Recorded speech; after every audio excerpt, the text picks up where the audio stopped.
And joining us now is Peter Kulp, a former Assistant Attorney General of New York State. And Peter, when we hear the news that the New York Attorney General is issuing subpoenas to every diocese, what does that mean in terms of a New York investigation into the Catholic Church? So they're looking to gather information to corroborate, to get information they've gotten from victims already. They're looking to corroborate. And in the Pennsylvania case, they actually found that the diocese were making notes of what they said to the police, what was contrary, and what was their lies to the police, essentially. So this would be a wide-ranging investigation. If you're talking about every diocese in New York State, I mean, that's 8 dioceses. You're talking about literally millions of people who are in these Catholic parishes. Yeah, I think they had 1,000 victims in the Pennsylvania cases. And the next step after the subpoenas, it's subpoenas for documents. I would assume there would be subpoenas for testimony. Could there be grand juries popping up in New York to try to take testimony about the Catholic Church here? There would be. I mean, the district attorneys are the only ones that can call a grand jury. This is civil subpoenas, so they're getting information, but it could lead to that. I mean, we have to be aware that there's time limits on these cases, but...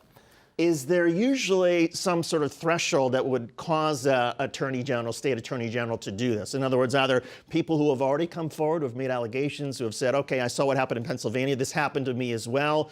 Or can it simply be the fact that, okay, 1,000 people were identified as victims in Pennsylvania, that's enough for New York State to now take action? I think that's what it is. You know, New Jersey's doing it also, but 1,000 victims came in Pennsylvania, and we have a lot more people here in New York.